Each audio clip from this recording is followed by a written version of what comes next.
Hello, my name is Brad Hunt. My channel is simply called Discerning What is True. I'm going to continue to read the book by Phil Langdon, which is chapter 14. The book is simply called The Revelations of the Holy Spirit, decoded by Phil Langdon, that is. The title of the chapter, that is called Seven Angels and Seven Plagues. And the card that Phil Langdon speaks about here is the letter, not letter, but the number 15.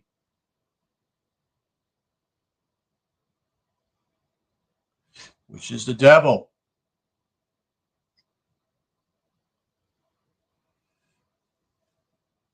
So the devil itself represents the flesh, this part of your flesh, your body, you see. Chapter 13 was dealing with what we call the issue of the beast. The beast simply is your servitude to that is. You have to do certain things. And when you're in the beast, you're not capable, that is, in the flesh, many times not capable because you haven't moved upward to find out your spiritual part. In fact, a lot of people who are in this particular perspective don't even realize they may have a spirit and that they do come from God. You see, because they've been told so many times that they're bad people, part of it, and yet they decide they're not. They don't. I don't even know if they decide. They just don't know. Would be a better word. So I had a little issue with a guy last time just did this video just recently here, and he wasn't really interested in hearing what I was sharing, and he was pretty much what I would call somewhat combative. And I just said, okay, whatever, that's your choice. You can express your feelings or whatever your relationship about what you think is true, and that's fine. But he's not, he wasn't willing to talk about it. He simply says, you're lying. Well, I'm not lying. I'm telling the truth. And, I don't, my attitude towards others, such and such, is just, that's okay, move on. And so it's sad, but that's what happens. People, it rocks their world, so to speak. And I understand because simply as my background was in the church, my background was in the seminary. And then until I was in the seminary, I began to see that they were not teaching the truth because they're man's doctrines. So this again is called Seven Angels and Seven Plagues by Phil Langdon here.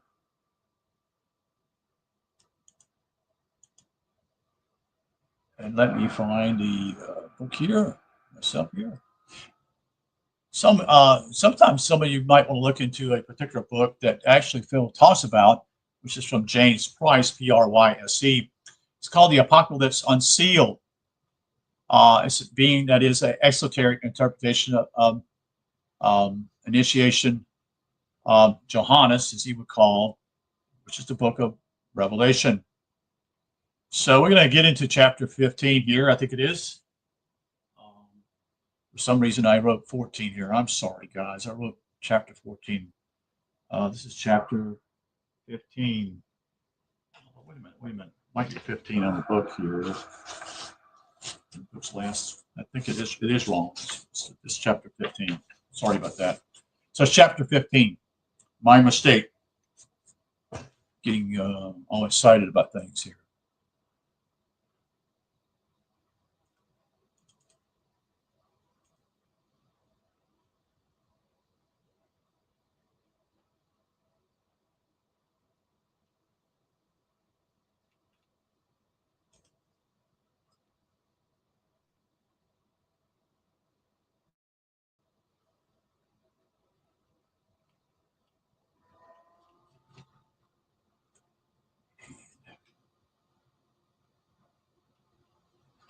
We're over halfway through the book here also, and I'm just processing this thing here.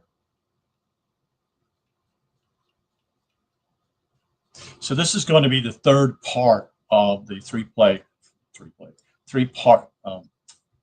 part of the play here, so to speak, by how the Jewish writers write these things.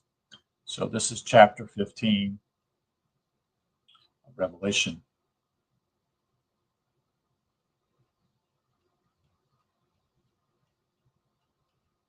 Bear with me as I scroll downward here to find the book. 7 angels and 7 plagues. Thank you. Thank you for being here, guys. Thank you for your patience. Okay.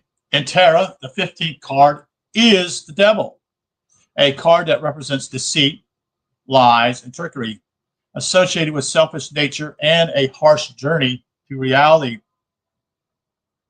where personal delusions have a greater share as they fall away, and outdated modes of thinking dissolve in the sight of the truth as we see our lives in their true light. The devil's card, in this sense, offers us the same sharpness of focus on what is and is not truly, really.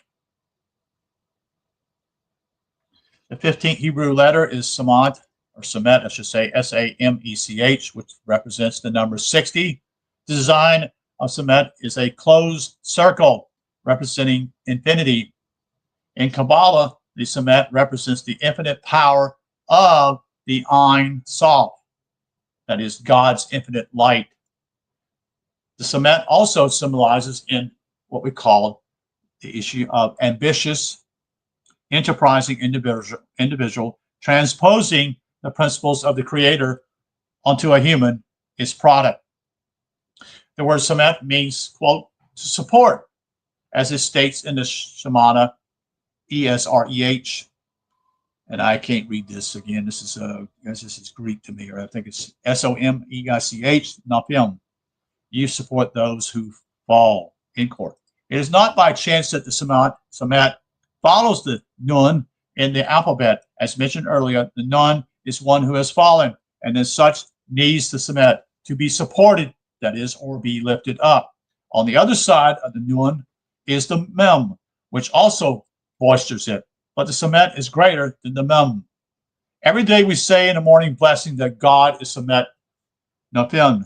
He supports those who fall. We also say that he is Soled Keferim, with the Mem appearing at the end of the phase. He straightens those who are bent, while the Mem signifies the straightening of one who is bent. Samet can bear the weight of those who have eternally fallen. The first letters, I should say the first 2 letters, that is, of the word Samet are Samet Mem. Therefore, I should say, together, they spell the word Sam, S-A-M, which means a portion or medicine, that is, relevant to physical and spiritual health. The word Samet is an acronym for Saleh, to forgive. M-E-C-H-A-L, Mechat, to pardon, and Koper, to atone. When we take strides to forgive, pardon, and atone, we achieve a great spiritual healing. In the world to come, the ring of the Samet becomes even greater than its original function of supporting the fallen. But then it will rationale the infinite, transcendent healing, which will last for eternity. By letting go of every moment, we carry no baggage through life. Forgiveness is one of the only ways out of an unforgiving system, such as the universe of energy. Forgiveness is one of the greatest qualities of love, needed to withstand the energy of the devil's cosmos. He is the automatic creator, God's seed in the pregnant abyss, whose light reaches its singularity as a chick opens its own eggshell. So we're reading the chapter 15 here, verse 1. Before we do run here, he says a prefix here of it. At the start of the 3rd and final act, records the nature of cosmic creation once again, but as a series of plagues this time, referring us to the kingdoms of energy that first make galaxies and their subsequently content involving life. Revelation is the greatest story ever told. Verse 1. I saw in heaven another great and marvelous sign. That is, he's speaking of the constellation. 7 angels with 7 last plagues.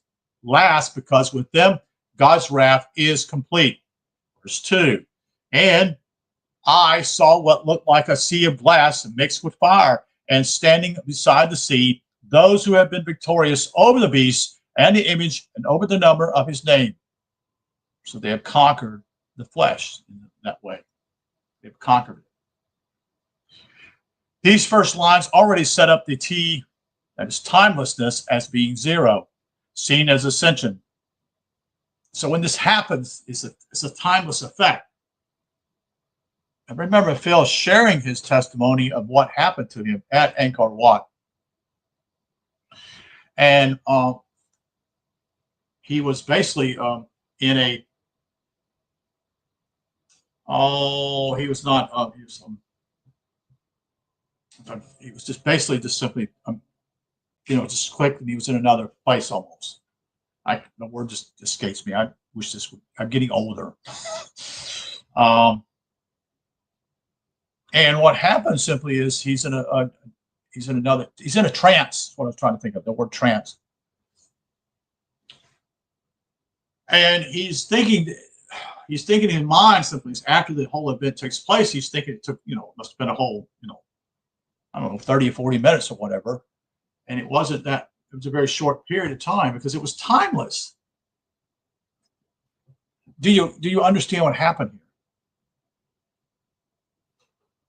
Time in his mind, in his thinking, it might seem like a long time, but it wasn't a very short time. In fact, maybe it wasn't any time at all to do with this trance that came from the Holy Spirit to him at Angkor Wat. This place is known in some ways of causing this type of trance if someone is ready for that trance. But it's also, most people are not aware of that, and that's fine.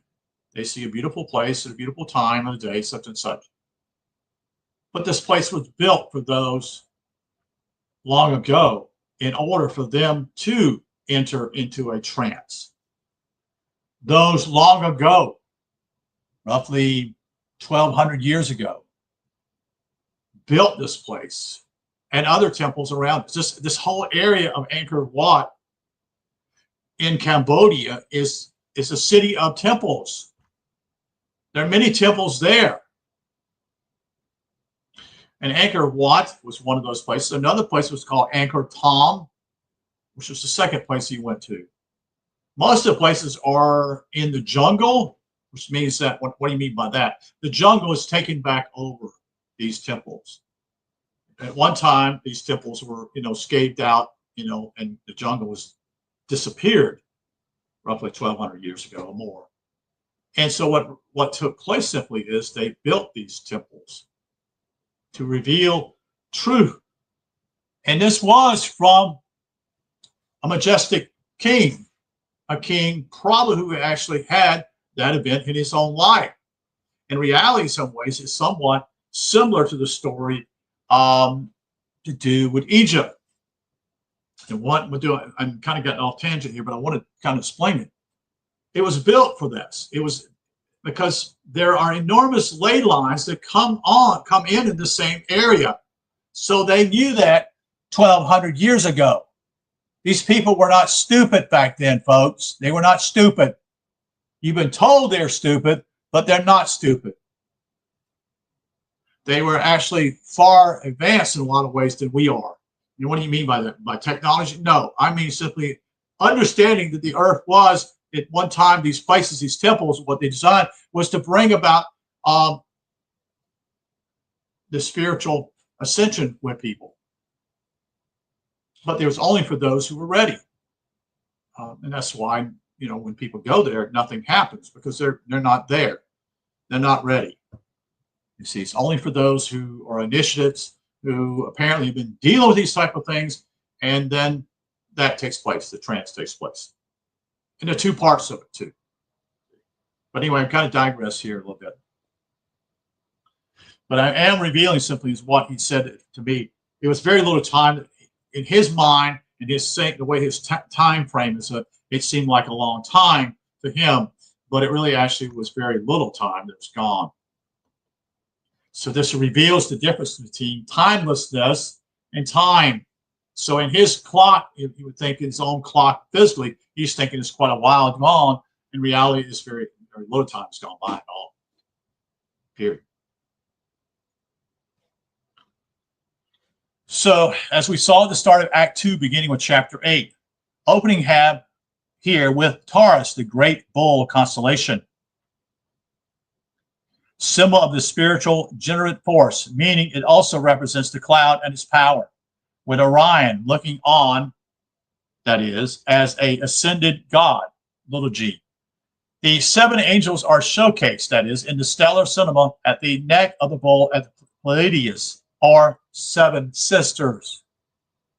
The, quote, sea of glass, end quote, once again is the transparent abyss that is mixed with fire. The cloud is a fire, you see, end quote.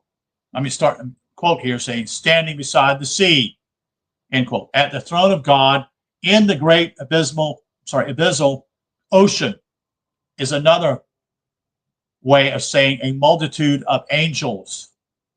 Those who beat the devil, that is, and his image, i.e., physical nature, you see, you beat the devil, meaning simply that's a representation of the flesh again, the body.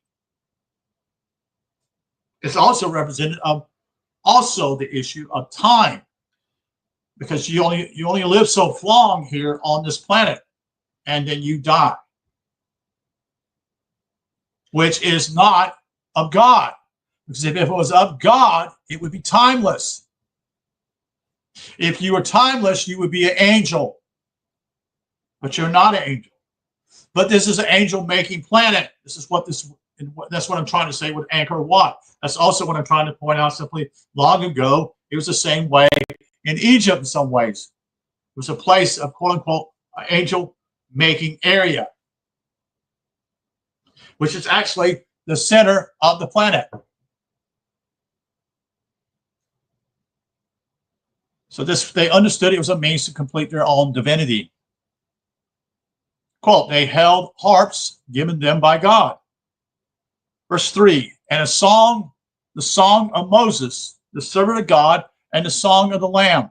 Quote, great and marvelous are your deeds, Lord God Almighty. Just and true are your ways, King of the ages. Verse 4, who will not fear you, O Lord, and bring glory to your name? For you alone are holy. All nations will come and worship before you, for your righteous acts have been revealed. End quote.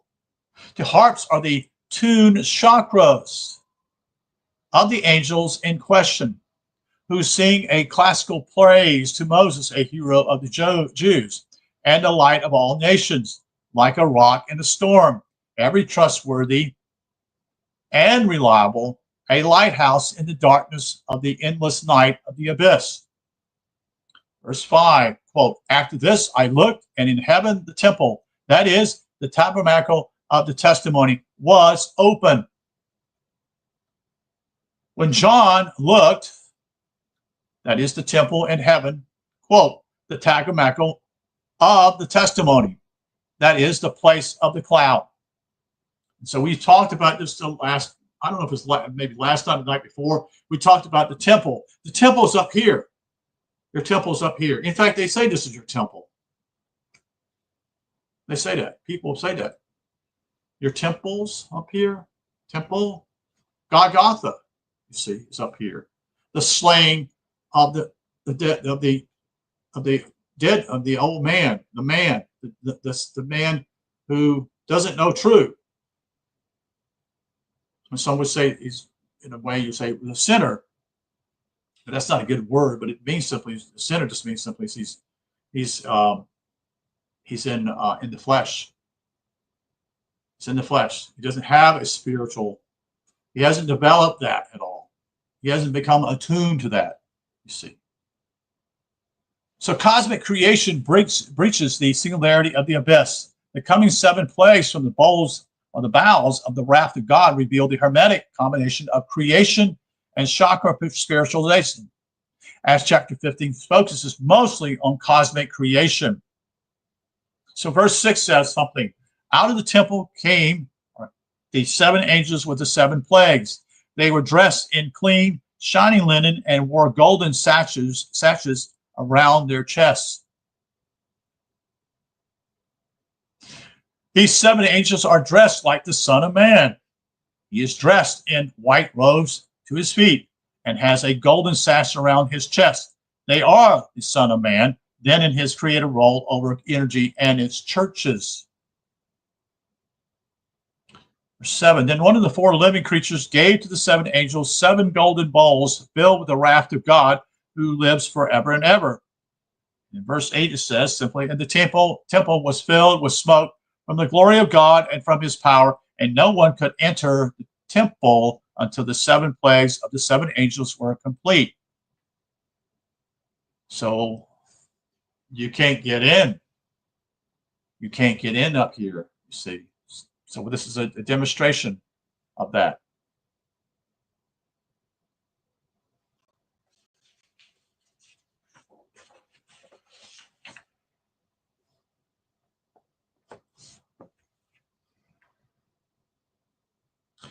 So one of the 4 living creatures is one of the sides of the cloud. So the way I remember what Phil described the cloud simply is that there are 4 sides. There is the elongated part of the upper part is longer than the sides. The sides are much shorter, which would be the other 2 sides, and then the bottom would be the other side of the cloud.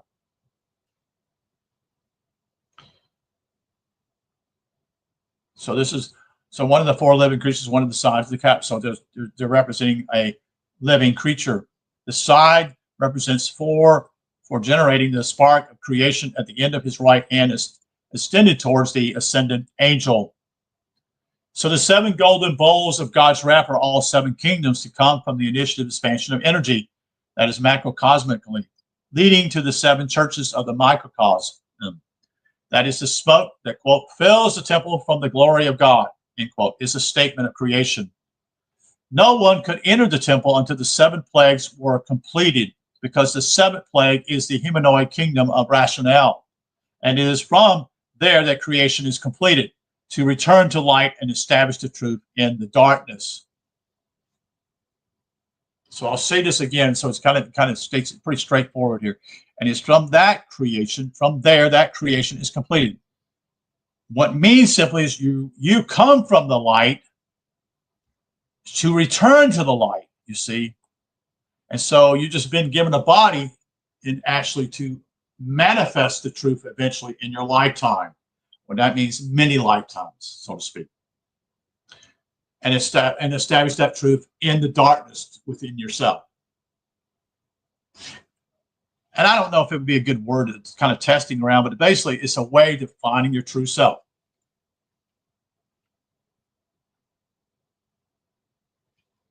And he's done this before. We talked about the tree of life, the tree of good and evil. He's done this before. We shared from this particular book to see if you can see it. On the extreme right here is the tree of life, and you have the tree of good and evil, and then eventually to being an angel or refinement. And actually, those are representing the steps or the 7 chakras. But all here is representing a certain way of illustrating this particular information. One proceeds to start with the archetype, with the idea of the tree of life, which is your objective. But the tree of good and evil is more like a method doing that. It's because the method is simply using your body in the flesh, coming through that particular development of your brain, you see. Only when a soul has gone through its personal zodiac of trials and passed all their ordeals, relinquishing their hold on physical nature from higher understanding, and proving it, can become angels. Alchemy, that is, the union of opposites within. The male and female polarities that turn a single person to an angel is portrayed as a man/woman or hermaphroditic. And we see that also in the artwork here, in the artwork back in probably the 1400s, which would be somewhat alchemically. So you'll see that the blue and red here, and the masculine and feminine, one representing the sun, the other representing the moon. and the unification of that eventually. That's part of it.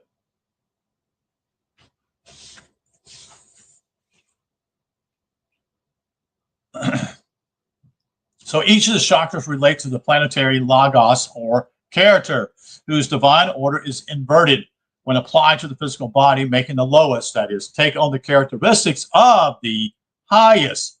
Each angel also has an association, cup or saucer. Paleo, containing libation for the gods of the primordial creative force substance. The colorless, that is, ether or abyss, that has no qualities of its own other than those, quote unquote, imparted to it by the thought of God. This is again from a quote from James and Price, the Apocalypse Unsealed. So this should be the objective of all human beings on this planet. But unfortunately, not everybody is at the same point. It's, again, that's why Scripture says it's only for the few. And you say, well, what do you mean by that? Well, the few, only the few that have been here so many times. They've been here many, many, many times, reincarnated. And maybe this time of their reincarnation, it is the time for them to find God if they choose to do so. But it's not going to come to someone who's been here a few times, folks. You see, you're going to have to go through a lot of tribulations in your life. In fact, your many lives, you see, in order to get it. You see. And part of that, Phil has shared with me also simply is that those who have been here quite a few times and they learned what they learned before. And they learn from the before that time. So when they reincarnate each time, it's bit by piece, little by little, dealing with the nugget of truth. And then they eventually be able to put it together at this time, or maybe the next time, whatever time they're here to reincarnate. So again, this is revealing God's mercy, but also reminding us simply is that it will eventually happen to all people. You see. And it says each of the chakras that is related to the planetary logos, that is the character. So I won't say any more because that's chapter 15. So this is the third act of the play that the Jewish writers are revealing to us, you see. And that's part of the helpful for you to understand simply. Now we're in we already done chapter 14, we've done 15. So chapter 16 continues on and eventually gets to chapter 22, you see, or 21. And then 22 is the whole Angelana, so to speak, you see. It's kind of like, the 12 and then the 13. That's revealed in the artwork of the disciples around what we call the Last Supper. And there are 12 disciples around Jesus at this table, but yet he's the 13th. You see. So we'll get into chapter 16 maybe another day. It's not super late here, but I actually probably need to do some other things. And I don't want to wear your ears out too. So like I said, we're in the last third of this particular book. Again, I suggest it simply is if you want to know more about this, you can go to Phil Langdon's YouTube channel, and you can go and you can download this book. And it's basically, I think, available from what they call a Dropbox, and then you can begin reading yourself. Or you choose, simply as you don't want read off the computer, then you can actually do a hard copy by ordering it from Amazon. And some have said, well, it says there's no copies of such as this. Well, there's no copies because simply this book will be stored on basically like a floppy disk, as we used to call it long ago, but it's in the system, and all they do simply is they print it for you. That's all they do. So, okay. That's in this particular chapter here. And again, like I said, thank you for being here. Let me get to the part that I need to close my stream. So thank you for being here, and wish you a good day. Have a good evening. Talk to you soon.